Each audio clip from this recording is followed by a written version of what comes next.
Buenas tardes. Tengo el honor de presentarles al conferenciante de hoy. Se trata de don Juan Pablo Fusi, que es catedrático de Historia Contemporánea en la Universidad Complutense, director del Instituto Universitario de Investigación Ortega y Gasset y secretario de la revista Occidente. Hasta el año 88 también es catedrático en la Universidad de Cantabria y del País Vasco. Entre el año 86 y 90 ocupa el cargo de director de la Biblioteca Nacional. Su campo de investigación, entre otros, se ha centrado en la configuración del Estado español y los nacionalismos. Entre sus publicaciones que tienen ustedes en la carpeta, destacar las que hace sobre la historia más reciente de España, del 98, la República, la Guerra Civil, el franquismo o la España de Juan Carlos I. Sobre el tema de hoy, la Edad Moderna del siglo XVIII, tiene un tomo en la Historia XVI, editado en Madrid en el 97. Y también tiene varios escritos sobre la relación entre la historia y la cultura. En su haber tiene también una serie de galardones y su conferencia tratará, como he dicho, sobre el marco histórico del siglo XVIII. Por lo tanto, es una conferencia de un historiador y, por lo tanto, no tendremos hoy imágenes como suele ser al uso. Eso sí, la conferencia lo que trata es de enmarcar precisamente el resto de las conferencias que tratarán sobre la historia del arte. Muchas gracias.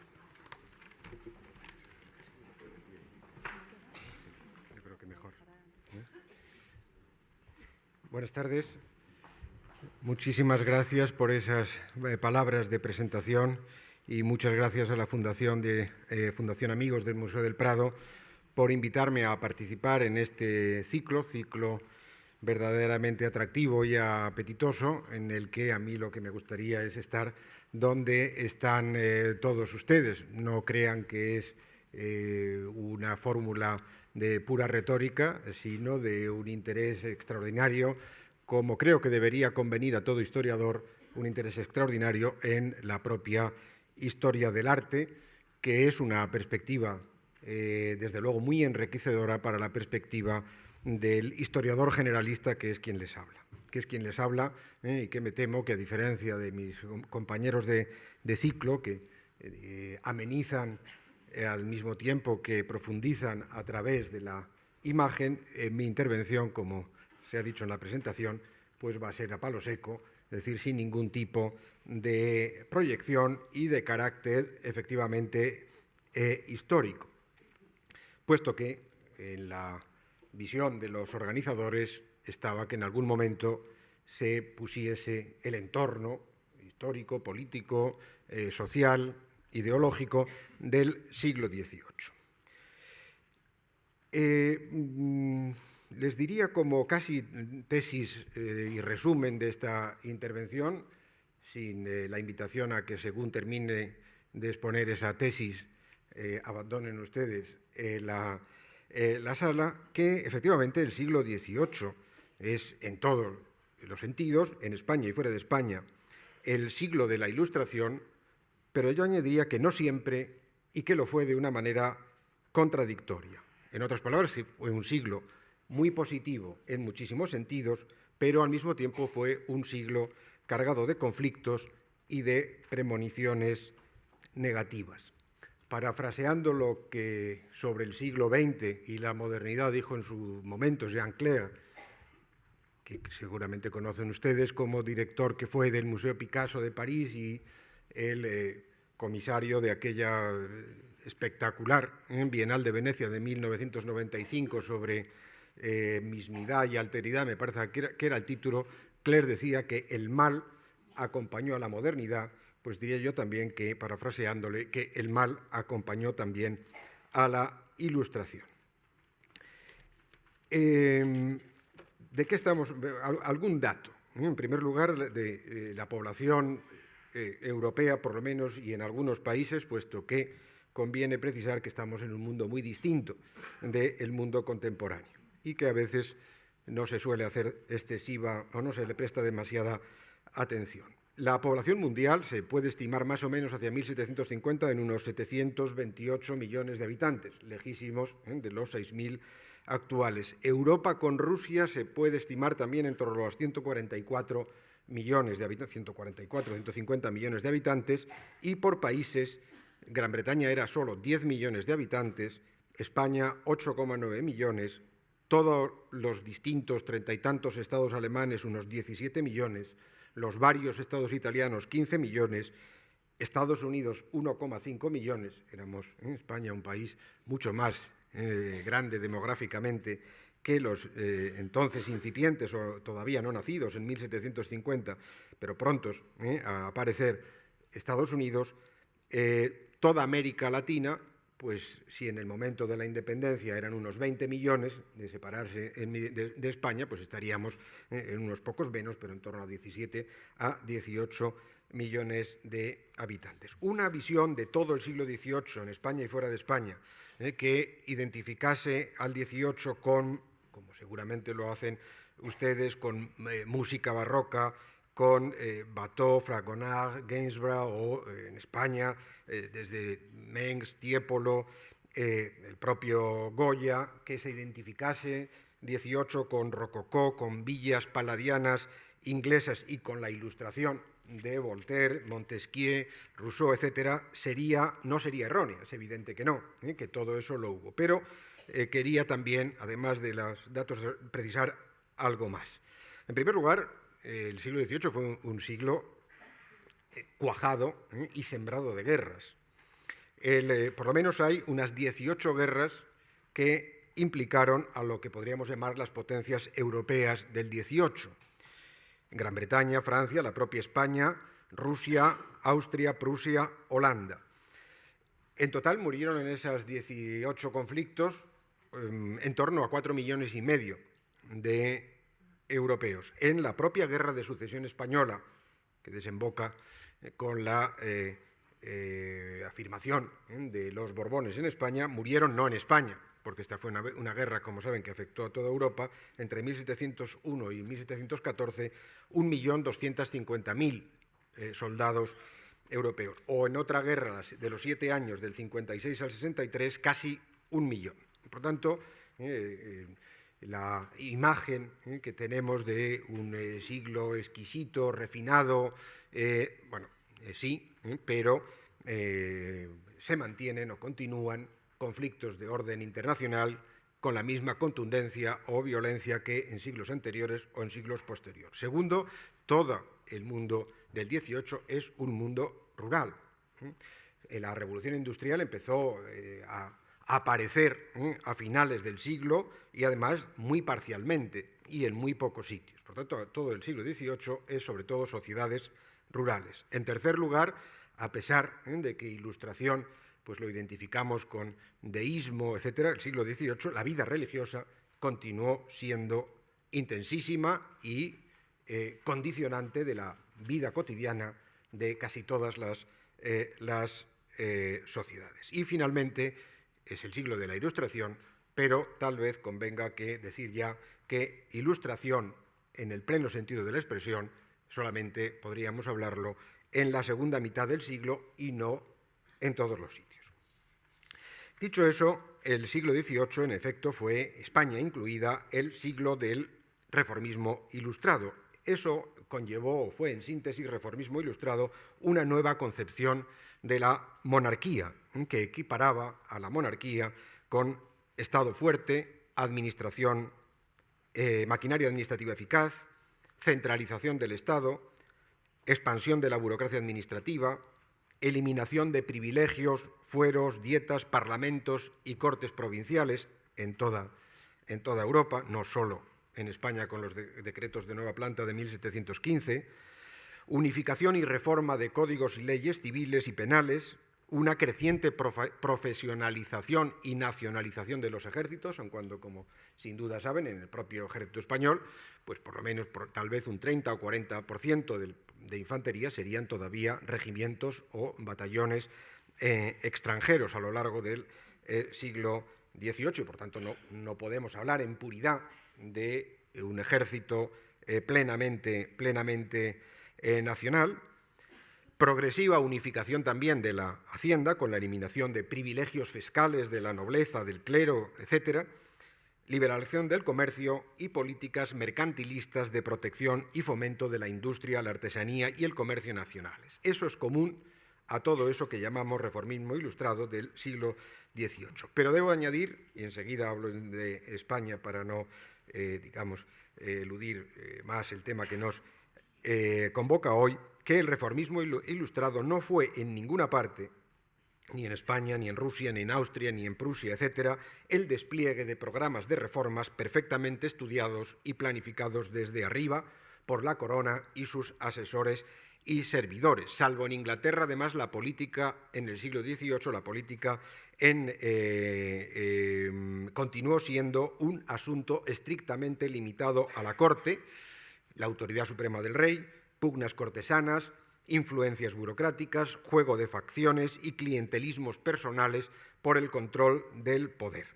El reformismo del XVIII se plasmó en proyectos y medidas de gobierno muchas veces improvisadas, muchas veces inconsistentes y, como he dicho al principio, contradictorias, y su aplicación fue también muy a menudo, o las más de las veces, diría yo, irregular y discontinua. Y no siempre el reformismo ilustrado respondió a convicciones morales e ideológicas. Por ejemplo, la preocupación esencial de los tres primeros reyes de Prusia, que identificamos todos con uno de los momentos más, claros y evidentes de reformismo, Federico I, Federico Guillermo I y Federico II, repito, uno de los ejemplos más brillantes de monarquía absoluta e ilustrada no fue la reforma moral del país, sino que fue la transformación de Prusia en una potencia militar y en un Estado eficiente. Otra persona, otro monarca, Pedro el Grande, zar de Rusia entre el 82 y el 25, que efectivamente transformó Rusia, por lo menos enclaves importantísimos de Rusia, pues tampoco podemos verlo como un modelo de monarca ilustrado y prudente. Como creo que saben, era un hombre especialmente violento, intempestivo, implacable, de energía desbordante, y su gran obsesión era hacer de Rusia un Estado occidentalizado y moderno y un verdadero poder europeo, que no lo era, a pesar de su población. No he dicho antes la población de Rusia, pero Rusia sí. Rusia tiene 90 millones, en torno a 90 millones de habitantes en 1750, en un estado muy deslavazado, muy poco centralizado y mal vertebrada como monarquía nacional, que es lo que intentó enmendar Pedro el Grande. El caso español fue un buen ejemplo de lo que vengo diciendo. Por ejemplo, Felipe V, que reinó entre 1700 y 1746, no vino a España con un proyecto ilustrado de nación. En 1700 era un joven de 17 años que solo hablaba francés, que carecía de experiencia política, de cualquier experiencia política, y que no vino con un plan de actuación para España. Es verdad que en la Guerra de Sucesión mostró unas grandes dotes de liderazgo, de determinación y de arrojo, pero, como creo que saben, era una personalidad retraída y depresiva y muy poco interesado en las tareas de gobierno, por lo menos muy ciclotímico y, por tanto, con tentaciones en muchos momentos de apartarse de lo que es la propia gestión de la corona. También su sucesor, Fernando VI, que era un hombre de carácter muy recto y muy digno, fue también otra personalidad muy reservada y melancolía además, que desembocó, como también es conocido, en locura en los últimos 4 años de su vida. Las políticas de uno y otro monarca no respondieron, repito, a criterios e ideas estructurados y coherentes, y además es casi imposible que lo hubiera, dada la estructura de la política y el funcionamiento, en ese caso, de todo el aparato de poder, que lo hubiera sido. Pero basta ver, es decir, los equipos de gobierno de los primeros Borbones no fueron nunca homogéneos. Hay una sucesión de gobiernos continuamente, cambios, de administraciones, porque gobiernos todavía en el sentido moderno de la palabra no lo podemos emplear. En las primeras administraciones, por ejemplo, y discontinuas, que es el punto que quería enfatizar, ante ustedes. En las primeras administraciones de Felipe V, la influencia francesa es, a través de los embajadores, de la princesa de los Ursinos, del hacendista Ory, etcétera, pues fue muy notable. Había consejeros y ministros españoles, pero esa influencia francesa es muy fuerte. Pero a partir del segundo matrimonio del rey, con Isabel Farnesio, que, como saben, ejerció un control muy férreo sobre las decisiones del monarca, España estuvo, de hecho, gobernada por un cardenal Alberoni, que no tenía cargo aparente alguno, y sin embargo no es secretario de despacho, no tiene ningún nombramiento oficial y gobierna casi a título individual el país por varios años. De hecho, solo, diría yo, en esta primera etapa, que enseguida diré, pero solo entre 1720 y tantos y 1746, cuando gobernaron lo que un historiador español, Ricardo García Cárcel, ha llamado los tecnócratas, José Patiño, José del Campillo y el marqués de la Ensenada, que eran tres hombres surgidos, no del mundo de la Ilustración, sino de la alta burocracia del Estado, solo ahí se comenzó a hacer una labor verdaderamente sólida y consistente de administración y de gobierno. No quiero decir con eso que no se hiciera nada. Y al contrario, desde el primer momento, con Felipe V se empiezan a tomar medidas que desde luego no se habían tomado previamente y que cambian el sentido de la monarquía en España y que sí hace que podamos hablar con razón de que España está también alineada en el siglo XVIII con ese nuevo tipo de monarquía que llamamos reformismo ilustrado. Felipe V, por un lado, impulsó desde muy pronto las instituciones académicas, la educación, la investigación científica.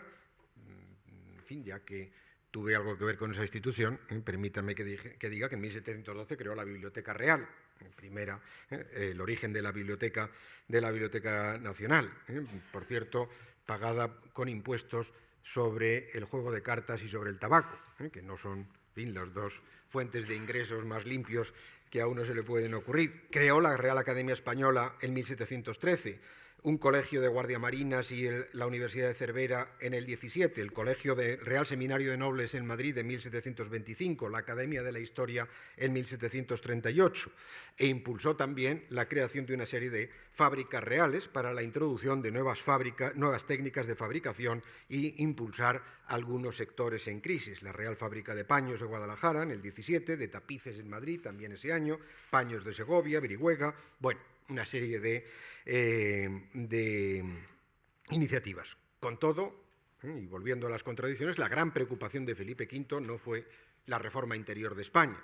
La gran preocupación de Felipe V fue sobre todo lo que se llamó la cuestión italiana, es decir, la reaparición de los Borbones en Italia y la recuperación del poder de España en Italia, que por cierto, hablamos mucho de crisis y decadencia de España en el siglo XVII, será verdad, pero España reaparece en Italia y los Borbones se establecen en distintos estados italianos y, por tanto, esa política, que pasó también por operaciones de guerra, fue bastante exitosa.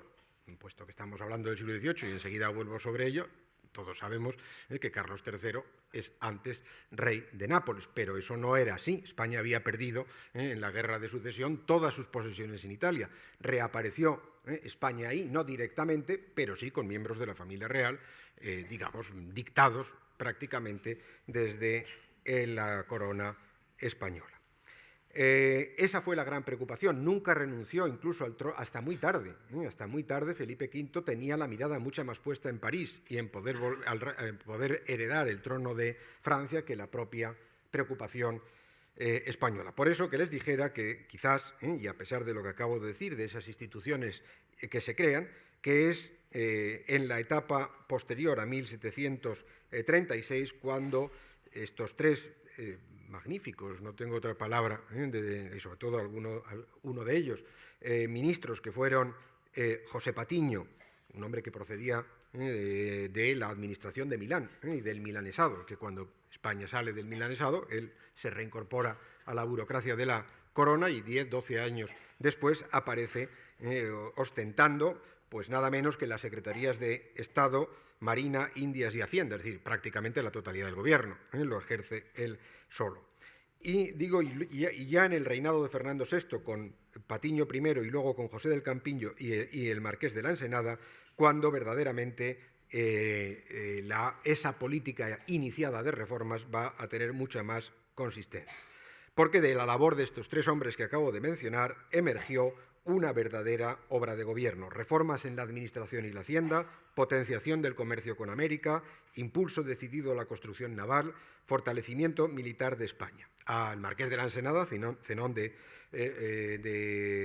Somodevilla, se le debió la extensión de intendencias por todo el territorio. Intendencias eran más o menos el equivalente a nuestros gobiernos civiles, cosa que previamente no existía, y por tanto aquí hay un proyecto muy centralizador y uniformizador desde la monarquía. La reconstrucción de la Armada Real.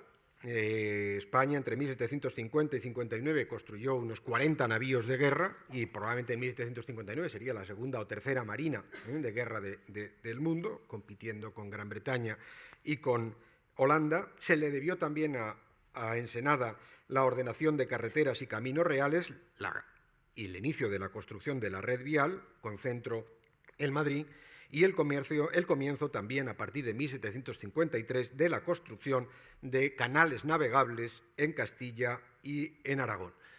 Preparó, como probablemente han oído todos ustedes hablar, del catastro de Ensenada, la sustitución de muchos impuestos de los siglos anteriores por una contribución única, lo cual hubiera sido pues una verdadera revolución en la hacienda. Para eso elaboró el catastro, que es una encuesta sobre la población y la riqueza del país, que tiene un valor social e histórico extraordinario y que no es fácil encontrarlo en el equivalente al catastro de Ensenada en otros países, lo que nos revela una conciencia de administración de un territorio muy elevada. Plena ilustración solo la hubo en España, a pesar de todo lo que vengo diciendo, durante el reinado, decía antes, de Carlos III, 1759 a 1788, hermanastro y sucesor de Fernando VI, hijo de Felipe V e Isabel Farnesio, y rey de Nápoles del 35 al 59. Carlos III, que efectivamente era un hombre bondadoso, muy creyente, era un hombre muy religioso, de un trato muy simple, muy directo, y un hombre carente de todo tipo de vanidad y ideas reformistas y voluntad firme de gobierno. Se le identifica y se dice siempre como que el mejor alcalde de Madrid, luego lo que pasaba todo el día cazando, pasaría la tarde, porque toda la mañana primero se levantaba muy temprano, despachaba absolutamente durante horas toda la acción de gobierno, y luego se iba a cazar y haría lo que fuese, pero no debió perdonar un solo día la reunión o la llamada con sus secretarios de despacho para encauzar la acción del Estado, que, repito, ahora sí es firme, clara, no contradictoria, aun cuando tiene también límites y problemas. Él, ya que digo eso, él utilizó, frente a las cascadas de administraciones y secretarios que había habido antes, durante su reinado, solamente 3 equipos de gobierno. El primero dominado todavía por políticos extranjeros, por políticos italianos, sobre todo 2 muy destacados, el marqués de Grimaldi y el marqués de Esquilache, que están, el primero hasta 1776 y el segundo hasta 1766. Luego, a partir del 66, en que precisamente hubo lo que llamamos el motín de Esquilache, una serie de protestas contra la acción del ministro italiano, gobernaría o pondría al frente de sus equipos de gobierno primero al conde de Aranda, del 67 al 73, y luego al conde de Peñaflorida, secretario de Estado del 72 al 92, y que continuaría unos años al 92. Carlos III murió en el 88, por tanto continuó 4 años más con Carlos IV.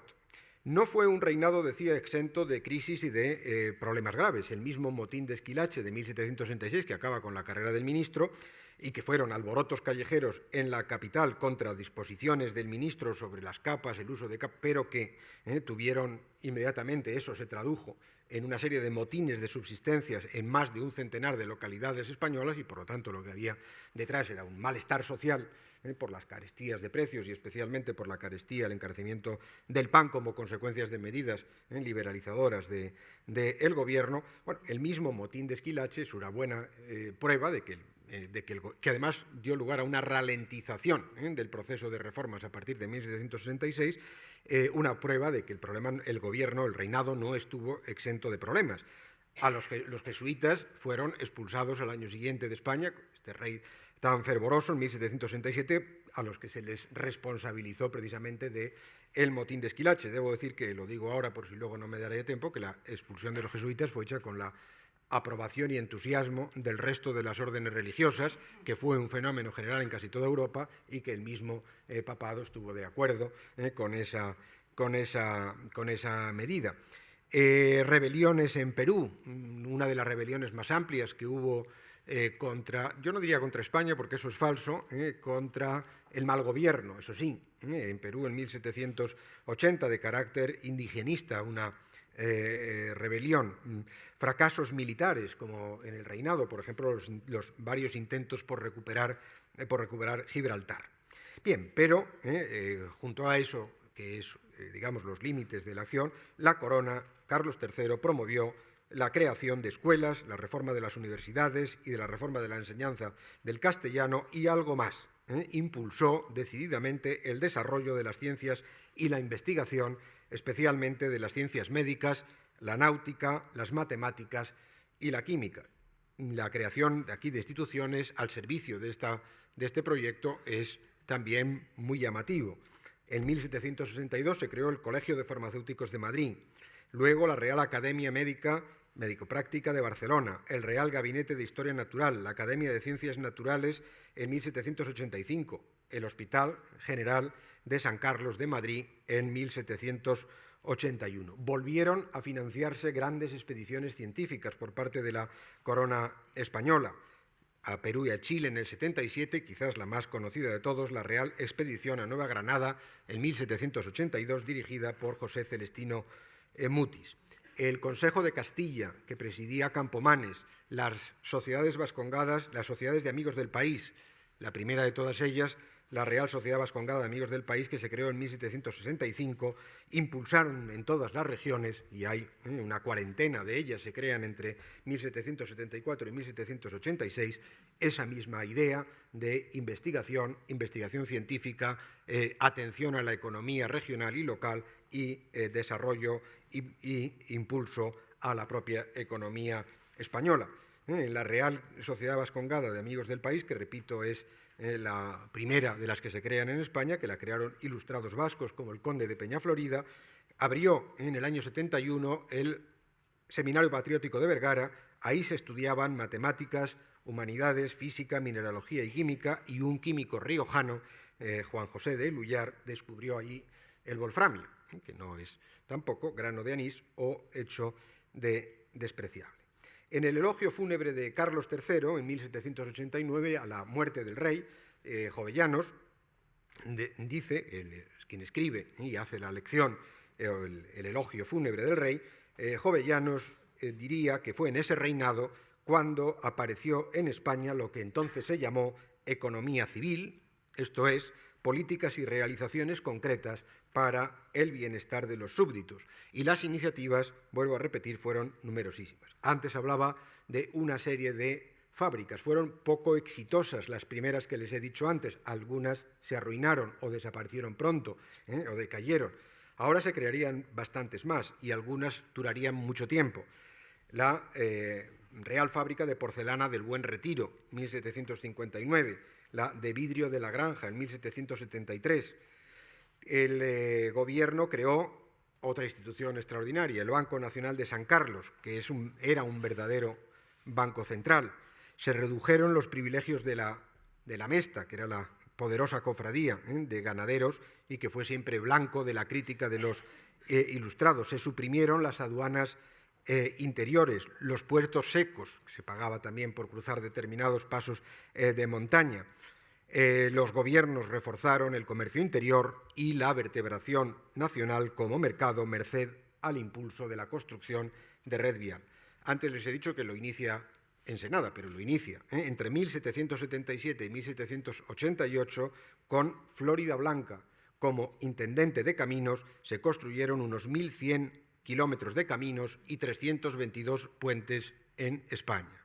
Es una obra verdaderamente extraordinaria, en la cual se van sustituyendo los caminos de polvo por por lo menos, caminos empedrados que agilizan un poquito el traslado de los carros y, desde luego, la construcción de puentes en ese momento es esencial para vadear los ríos, que no hay otra forma de hacerlo, salvo con pontones o lo que fuese, pero los puentes, ahí es en el siglo XVIII una obra muy buena. Tanto es así que en 1763 empezó a funcionar un servicio bisemanal de diligencias entre Madrid y Barcelona. Cuando hablamos de la vertebración de reinos y coronas, tengan en cuenta, hay que tener en cuenta, muchas veces se nos olvidan las comunicaciones, que por ir a un siglo que yo conozco mucho mejor, el XIX, lo crean o no, cuando don Antonio Cánovas del Castillo viene por primera vez a Madrid desde Málaga, el hombre que ha creado el Estado español contemporáneo, a partir de 1870 y tantos, cuando viene en 1850 desde Málaga a Madrid, tarda 8 días en llegar, porque tiene que ir cambiando de diligencias y tal, no hay comunicación directa. Y luego no habría comunicación durante mucho tiempo, estaba más cerca Málaga de Madrid que Málaga de Sevilla, por ejemplo, en términos de tiempo, pero son datos que conviene tener en cuenta. Por tanto, en el 63 empieza ya a funcionar un servicio de diligencias 2 veces a la semana entre Madrid y Barcelona. Poco después entraron en funcionamiento parte de esos canales navegables que habían sido planeados en el reinado anterior e impulsados por Ensenada. Lo que se hizo, que también es otro tipo de cosa que damos como por hecha, como si los puertos naturales hubieran nacido con muelles, faros y balizas, pues no, es ahora cuando prácticamente la totalidad de los puertos de España fueron acondicionados con nuevos muelles, espigones, faros y balizamientos para la navegación. Comenzó el servicio de correos y postas, que no existía nunca previamente. Bueno, una serie de medidas de clara voluntad y decidida voluntad de ir construyendo lo que hoy llamaríamos, o entonces empieza a utilizar ya mucho esa expresión, no construir la nación, sí la palabra la nación, que se extiende mucho el uso de esa expresión. Digamos que hay un proyecto, evidentemente un claro proyecto político. Más medidas, porque seguramente esta la han oído infinidad de veces, pero es en este reinado, casi al final del reinado, entre 1769 y 75, cuando se promovió una serie de colonizaciones interiores desde la corona para promover la explotación de tierras no cultivadas. La más conocida es la de Sierra Morena, dirigida por Pablo de Olavide, uno de estos ilustrados nacido en Perú. Bueno, pues se construyeron un total de 15 pueblos que ahí están, con nombres bien reveladores y significativos: la Carolina, la Carlota, la Luisiana, 26 aldeas, 2.882 casas, y se asentaron ahí 10.420 personas, muchas de ellas alemanas. Y por lo tanto, hay ahí también un esfuerzo grande. También, no lo paso por alto, pero lo menciono, por primera vez, yo creo que casi desde Carlos V, acometió una verdadera política en América y una reforma del imperio, que era un imperio que prácticamente, si han seguido ustedes vagamente la historia de España, va desapareciendo. No las rentas de Indias, que siguen llegando, pero a partir de 1630 no aparece por ningún sitio, como es así de hecho. Es decir, que hay poca preocupación, poco participación de España en América. Los Borbones llevaron las reformas administrativas, capitanías generales, intendencias, reformas militares, corregidores, que habían introducido en España desde 1700, las llevaron también a América, donde se ha hablado de que renace o aparece un verdadero proyecto neocolonial. Reforma territorial administrativa, con la creación del Virreinato de Río de la Plata, nuevas audiencias, capitanías generales, liberalización del comercio. Si antes había estado monopolizado por Sevilla y, en segundo lugar, por Sevilla y Cádiz, a partir de 1770, por poner una fecha, prácticamente se autoriza que todos los puertos españoles puedan libremente comerciar con los puertos americanos y viceversa, por lo tanto, en fin, una medida que benefició, debo decir, a los intereses españoles y que sirvió para una reafirmación del poder español en América, en las instituciones indianas, y también se procedió a un reforzamiento de la defensa militar del continente. Por tanto, reformas administrativas, esfuerzos, sobre todo, vuelvo a repetir, en la época de Carlos III, y al final citaré todavía algo más para terminar con un colofón sobre el cambio de Madrid como expresión del cambio de España.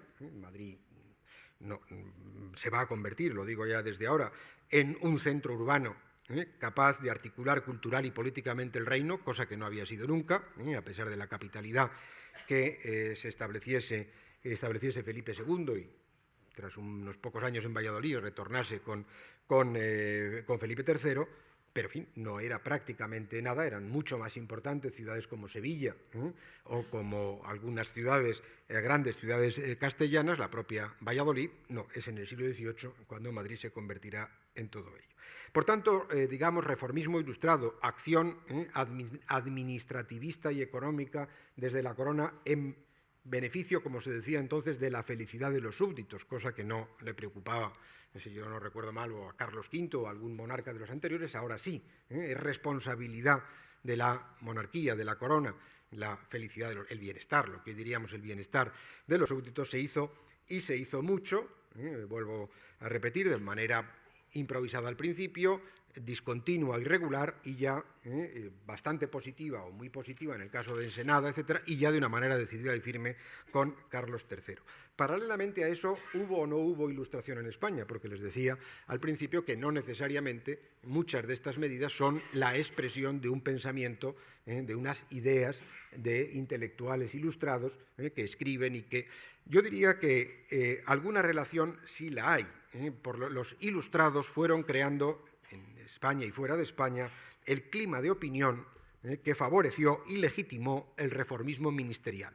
Pero son dos cosas a veces separadas. Una cosa es el mundo, el debate ideológico, otro es el reformismo ministerial. Repito que a lo que sí sirve el pensamiento ilustrado es a darle autoridad, a legitimar, a justificar el reformismo ministerial. En algún caso, como Jovellanos, pues evidentemente coinciden el pensador ilustrado con el ministro, aun cuando fuese brevemente el ministro reformista, o también en el caso de Campomanes. Pero, es decir, Floridablanca, por decirlo de alguna forma, pues no es un ilustrado, no es un intelectual, pero sí es un servidor de la corona y un hombre convencido de que en la eficacia administrativa y en la uniformización del país está la clave de esa felicidad, de ese bienestar de los súbditos y la obligación y responsabilidad de quienes ocupan la administración del país. El pensamiento ilustrado español giró en torno a ideas y proyectos de reforma de la nación. Una palabra, les decía antes, que se va a ir utilizando cada vez más, cosa que no existe en los siglos XVI y XVII. Existe, pero no con el sentido ya que empieza a tener parecido al moderno, no exactamente el nuestro, pero que se le aproxima bastante en el siglo XVIII. Porque lo que discuten los ilustrados en España, a través de libros, de folletos, de publicaciones, de poemas, de obras de teatro, de muchísimas tribunas escritas que ellos podían tener, de lo que discutieron fue de la reforma de la educación, de la reforma de la Iglesia, de la reforma del gusto y las costumbres de los españoles, de la reforma económica y también, muy al final, de reforma política. Muy al final del XVIII, en estos que a veces se habla de criptoliberales, sí que hablan ya de la crítica del despotismo ilustrado, del despotismo en tanto que, digamos, autoridad centralizada en la corona, hablan de los límites que debe tener la monarquía. Por lo tanto, a final del XVIII estamos ya en un lenguaje que estallará más tarde, a lo largo del XIX, pero que ya se había asomado a eso gentes bastante interesantes del siglo XVIII. Los más conocidos de los ilustrados españoles, que todos ustedes sin duda conocen, son, bueno, en primer lugar, Feijó, que escribe Cartas eruditas del Teatro Crítico Universal en la primera mitad, mediados del XVIII, y que es un autor y unos libros que, bajo la apariencia de una crítica de las supersticiones, de las creencias en exorcismos, conjuros, geocentrismo y milagrerías, lo que hay es una intensa reflexión sobre el atraso de España. Y además lo que planteaba Feijó fue la renovación de la mentalidad de los españoles vía el pensamiento científico y vía la crítica. Otro gran ilustrado español fue Mayans, el valenciano Mayans, que vivió del 1699 a 1781, jurista, filólogo, historiador, latinista, hombre de una erudición extraordinaria y que fue, aun cuando luego en España su nombre hasta recientemente se olvidó durante mucho tiempo, hay que decir que fue una presencia viva en toda la cultura europea del siglo XVIII.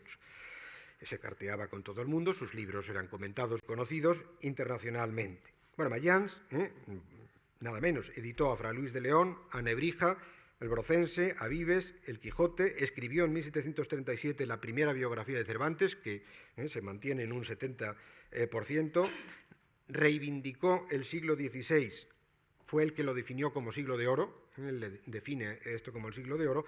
No le gustaba nada, en cambio, el siglo XVII, como a la mayoría de los ilustrados del siglo XVIII, un siglo detestado, el siglo XVII, por los ilustrados, y lo mismo, lo que hay detrás de todo eso es una visión de España en la historia, en la que se reivindica esa primera etapa del siglo de oro, esa primera mitad del siglo XVI, o todo el siglo XVI, hasta el Quijote. El propio Jovellanos, que sería otro de los grandes ilustrados españoles, pues lo que hizo en toda su obra, si uno va estudiando pues desde Memoria para el arreglo de la policía de los espectáculos y diversiones públicas y su origen en España, que parece que es una historia de cómo han sido las formas de entretenimiento, lo que hay es una crítica durísima al teatro del siglo de oro, a las corridas de toros, un rechazo de la arquitectura barroca, una reivindicación del gusto neoclásico y el arte neoclásico, la arquitectura neoclásica de Ventura Rodríguez. Si un día van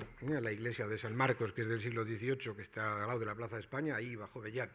Yo no tengo por qué confesar cuáles son mis inclinaciones en ese terreno, pero digamos que no son particularmente aparatosas. Sin embargo, me encanta esa iglesia precisamente porque iba Jovellanos. Bueno, pues le gustaba Velázquez, Mengs, el teatro, dentro del teatro español, la Celestina y los autores de la primera mitad del XVI, totalmente contrario al teatro de Lope de Vega, de Calderón, etc. Y por tanto lo que hay también en Jovellanos es una crítica de lo que ya empezaban a ser visiones esencialistas y casticistas de lo español, y por lo tanto lo que él quería y plantea en todos absolutamente sus escritos es la reforma ética, estética y también económica del país.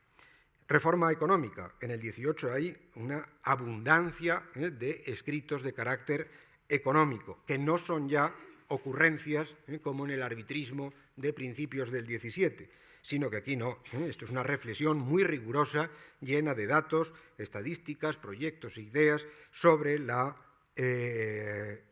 economía española y fundamentalmente sobre ideas como el fomento y la protección de la industria y del comercio, ideas para la repoblación del país. No es casual lo de las colonizaciones, porque se venía ya hablando de que el país tenía poca población y que era necesario aumentar la demografía del país.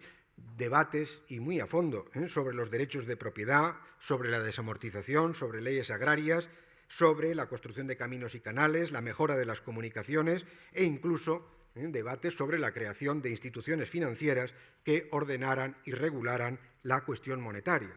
Les recuerdo alguno de estos libros: Ustariz, Teoría y Práctica de Guerra y Marina; Campomanes, Tratado de la Regalía de Amortización; Olavide, Informe sobre la Ley Agraria; Jovellanos, Informe en el expediente de la Ley Agraria; Cabarrús, Memoria para la creación de un banco nacional; el propio Campomanes, Discurso sobre el fomento de la industria popular. Bueno, esto es, y hay muchísimos más, pongan unos puntos suspensivos muy largos, y que son pues folletos, libros de 200 y pico páginas de personas muy conocidas y con autoridad en la sociedad, en la corte, en los círculos ilustrados, que evidentemente plantean como una urgencia, como algo apremiante, la reforma económica del país.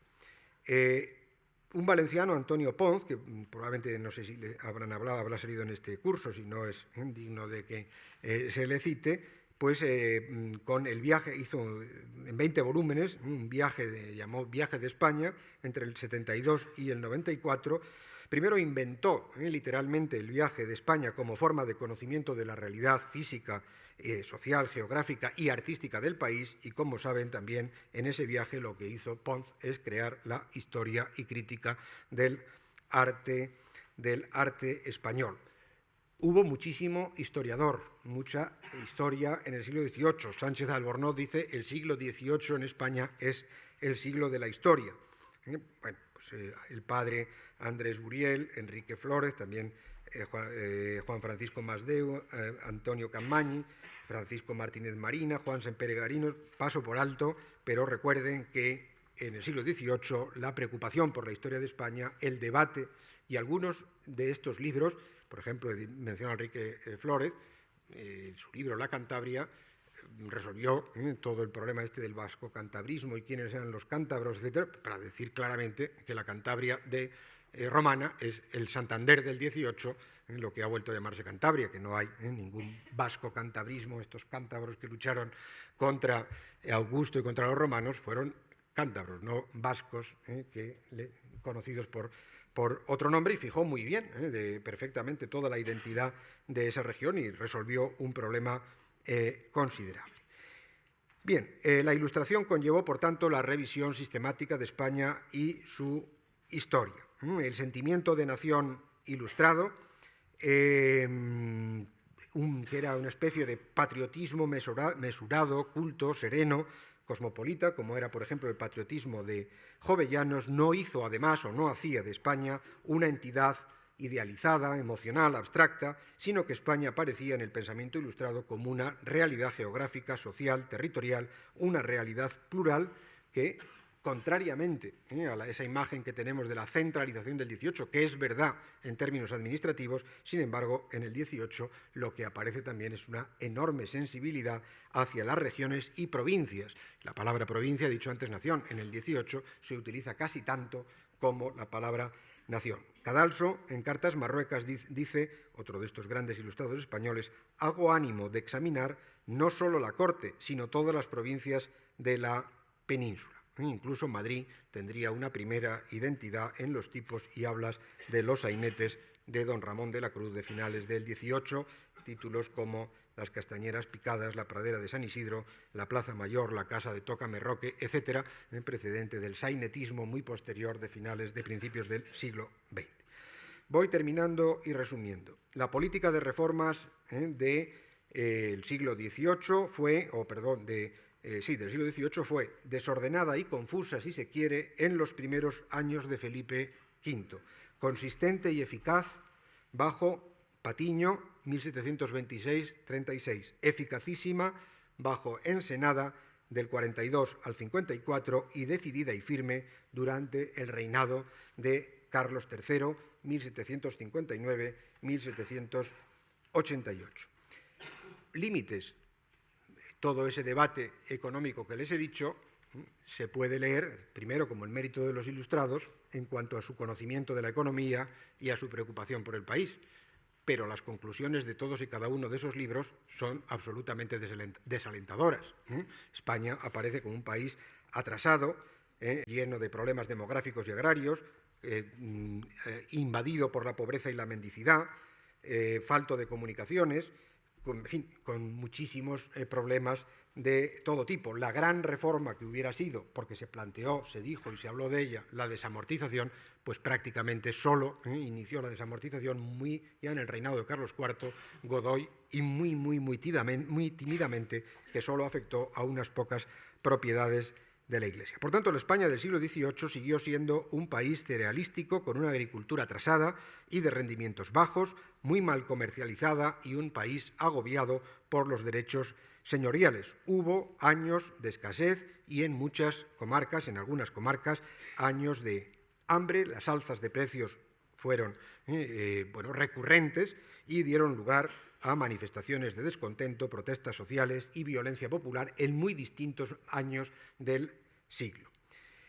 Decía antes que fuera de España, también en España, pese a ser el siglo del pensamiento ilustrado y de las ideas científicas, la Iglesia, donde hubo un sector ilustrado muy importante, pero la Iglesia siguió teniendo un extraordinario poder social y espiritual, nada menos en España que 145.000 individuos, y el 14,79% de la tierra catastrada eran propiedades eclesiásticas.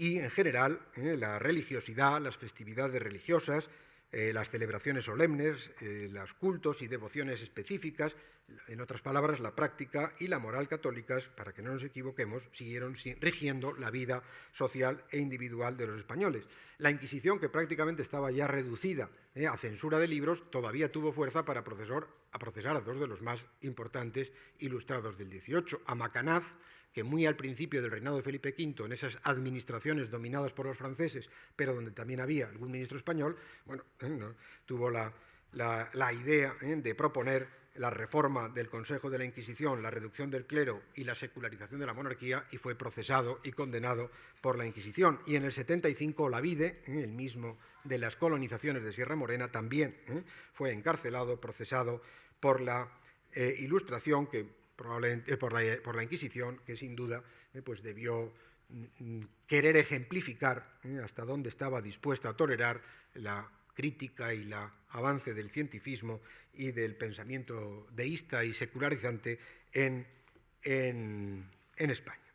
Bien, con todo, y ahora sí que termino en 5 minutos, el siglo XVIII, yo creo que en un balance, fue un siglo muy positivo para España, de recuperación de la presencia internacional de España, de auge demográfico a pesar de las quejas todavía de los ilustrados, de auge industrial, urbano y comercial, eso sí, con ciclos irregulares y desiguales.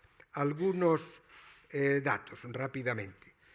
Pues expansión del regadío, roturación de nuevas tierras, introducción, por ejemplo, del arroz en Valencia, industria de la seda y de la lana en Valencia y en el COI, un gran desarrollo de Cataluña. Cataluña perdió efectivamente a partir de 1715 sus instituciones privativas y los viejos fueros y la Generalitat, pero a partir de 1740 y merced a la protección del Estado y de la política arancelaria y sobre todo con la incorporación del mercado americano a la propia economía catalana con la liberalización del mercado americano, pues y merced a la industria del algodón, Cataluña se convirtió en una de las regiones más dinámicas de la península, con la fabricación de lo que se llamaban entonces indianas. La fábrica era un tipo de textil de algodón. En el norte, toda la cornisa parte del norte, se extendió el maíz, la patata, el comercio con América, y se transformaron muy considerablemente Asturias, Cantabria, las provincias vascas.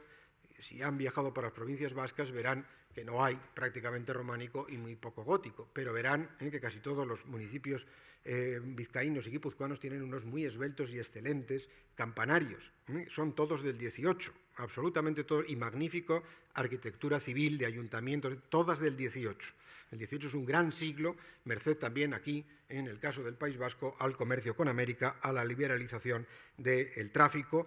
Entre otras cosas, a mi ciudad natal, a la Compañía Guipuzcoana de Caracas, se le concedió el monopolio para la importación y el traslado del cacao, es decir, de la fabricación del chocolate, que era una de las cosas más de moda y más de uso social, sobre todo al final del siglo XVIII. No sé si han leído los diarios de Moratín y Goya, se pasan todo el día. Chocolate con Goya, chocolate en casa de no sé quién. Bueno, pues gracias a ese chocolate, en la ciudad de San Sebastián se desarrolló muchísimo a finales del siglo XVIII. La población creció como consecuencia en España de unos 7,7 millones de habitantes en 1700 a 10,4 millones en 1787. Madrid pasó de unos 130.000 habitantes a finales del siglo XVII a unos 200.000 a 300.000 a principios del XIX. Cataluña, a lo largo del siglo, de 406.000 a 899.000 habitantes.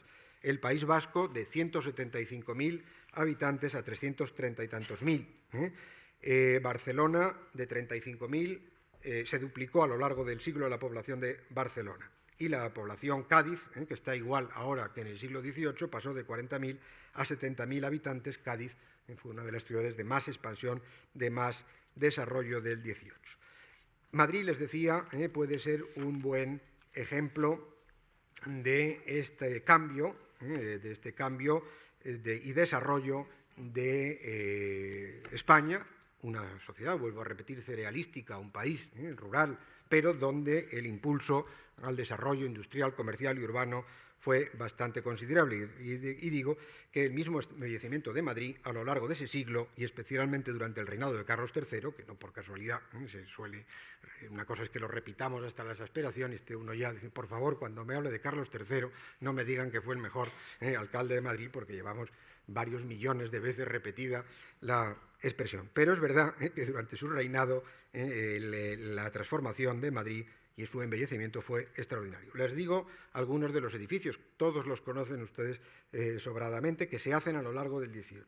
El Palacio Real, con arquitectos italianos, primero Giuvara y Sacchetti, y luego Sabatini. Es el Palacio Real más grande que se construyó en Europa en el siglo XVIII. Por lo tanto, país decadente y atrasado, pero hace el cuartel de Conde Duque de Pedro de Rivera, que hace también el Real Hospicio, el Puente de Toledo y hay algunas iglesias en Madrid. El Palacio Goyeneche, que es luego la Academia de San Fernando, obra de Churriguera en el 1715.